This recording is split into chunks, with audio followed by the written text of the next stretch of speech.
इस वक्त आप देख रहे हैं नेशनल सर्कल न्यूज चैनल।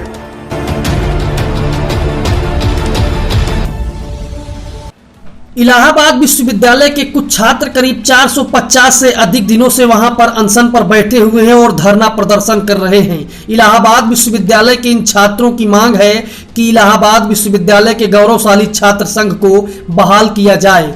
इसी मामले पर बात करने के लिए प्रयागराज के सिविल लाइंस स्थित मीडिया हब में छात्र संघ के नेता विकास यादव उर्फ बिक्की पहुंचे और सुनिए आप कि विकास यादव बिक्की ने छात्र संघ की बहाली पर क्या कहा। इलाहाबाद विश्वविद्यालय जो एक ज़माने में छात्र राजनीति की नर्सरी कहा जाता था, यहाँ से तमाम सारे प्रधानमंत्री, राष्ट्रपति और बहुत बड़े बड़े यहाँ से नेता निकले हैं जिन्होंने इलाहाबाद विश्वविद्यालय का नाम पूरे देश में और विदेश में भी रोशन किया है। और इलाहाबाद विश्वविद्यालय में इस समय छात्र राजनीति पर रोक लगी हुई है, जिसके विरोध में कुछ छात्र यहाँ पर अनशन कर रहे हैं और लगातार 450 दिन से ज़्यादा, साल भर से ज़्यादा समय का बीत चुका है, लेकिन अभी तक किसी के कानों पर जूं नहीं रेंगी। इसी मुद्दे पर हमारे साथ चर्चा करने के लिए इलाहाबाद विश्वविद्यालय के छात्र नेता विकास यादव उर्फ बिक्की जी हैं और हम इनसे बात करेंगे।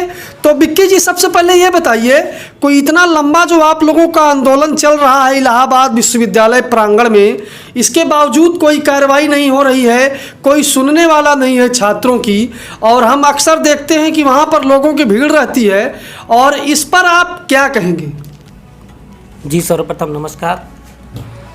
जैसा कि आप कह रहे हैं कि यहाँ जो इलाहाबाद विश्वविद्यालय का छात्र संघ है वो बहुत ही गौरवमयी छात्र संघ रहा है और यहाँ की छात्र संघ का जो इतिहास रहा है वो किसी से छिपा नहीं है।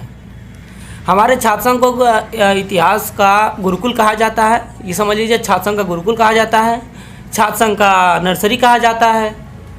जैसा कि हम आपको बता दें कि यहाँ पे कुछ आला अधिकारियों द्वारा, इलाहाबाद विश्वविद्यालय का जो आला अधिकारी हैं उनके द्वारा जो छात्र संघ भंग करने की उद्देश्य है वो सर्वप्रथम ये है कि वो अपनी मनमानी कर सके, धांधली कर सके, अयोग्य को योग्य और योग्य को अयोग्य साबित कर सके।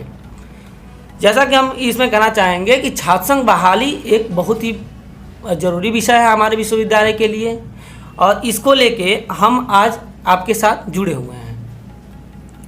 छात्र संघ बहाली में उन्हीं लोगों की दिक्कत है, उन्हीं लोगों की समस्याएं हैं जो कि अपने कथनों और अपने वक्तव्यों को सही साबित करके सही लोगों को गलत और गलत लोगों को सही साबित करना है।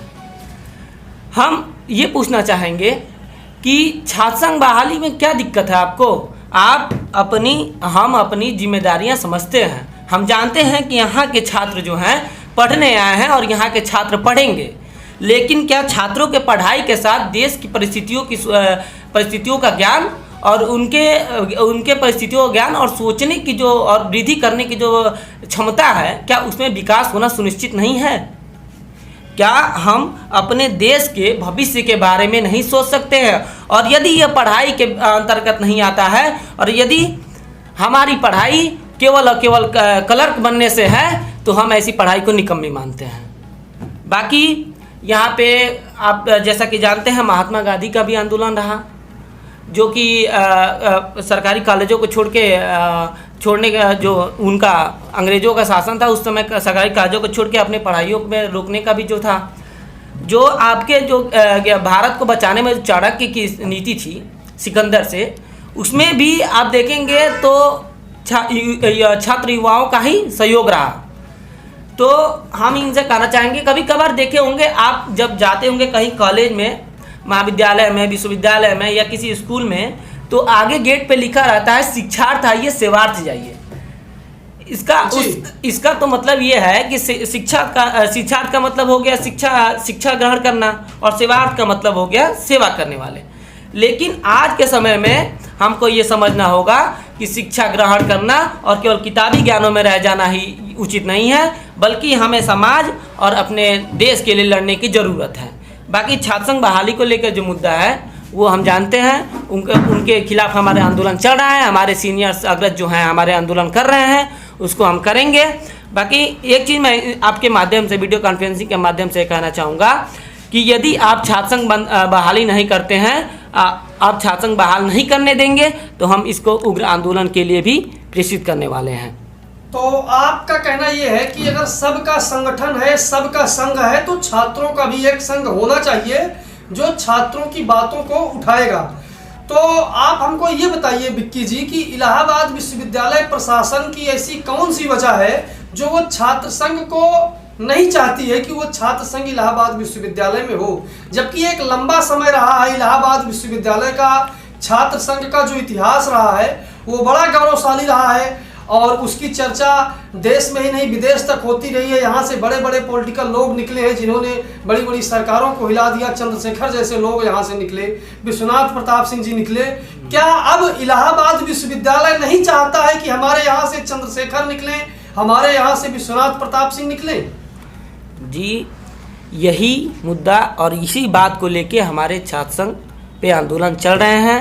छात्र संघ बहाली को लेके आंदोलन चल रहा है और इसी बात को रखते हुए हम बस इनसे कहना चाहते हैं कि आप यदि आज के समय में छात्र संघ बहाली नहीं होता है तो ये उग्र आंदोलन के लिए हमें प्रेषित करेगा। और इसी के साथ मैं एक चीज़ और आपको बता देना चाहता हूँ कि इलाहाबाद का प्रशासन सिर्फ और सिर्फ यहाँ के लड़कों को, ताकि आपको पता है कि छात्र संघ बहाली जब 2012 में हुई थी, 2012 से 2018 छात्र संघ चला था हमारा, उसमें इन लोगों को पता था कि इन लोगों को कोई लूटपाट का कोई सिस्टम था नहीं। वहाँ छात्र संघ अपने आवाज़ों को उठाते थे, बुलंदियों से उठाते थे। वहाँ के छात्र नेता बहुत बुलंदियों से अपने काम को किया करते थे। लेकिन आज के समय में ये लोग छात्र संघ बहाल ना करके सीधे और छात्र परिषद को लाए, ताकि वो भी पूर्ण रूप से नहीं हुआ। छात्र जो कि ये लोग सोचे कि छात्र परिषद ला दिया जाए ताकि इनका आला कमान इनका काम करेगा, लेकिन ऐसा हुआ नहीं। और यहाँ के छात्रों ने इस छात्र परिषद का विरोध करते हुए अपने जो भी अपने नामांकन किए थे उसको वापस ले लिए और छात्र संघ परिषद समझिए भंग ही हो गया था, बाकी इन लोग जैसे करा दिए हों।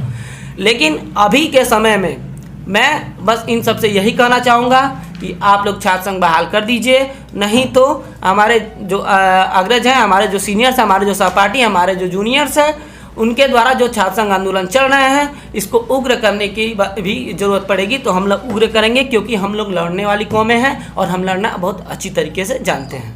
विक्की जी, नेशनल सर्किल न्यूज़ से बात करने के लिए आपका बहुत बहुत धन्यवाद।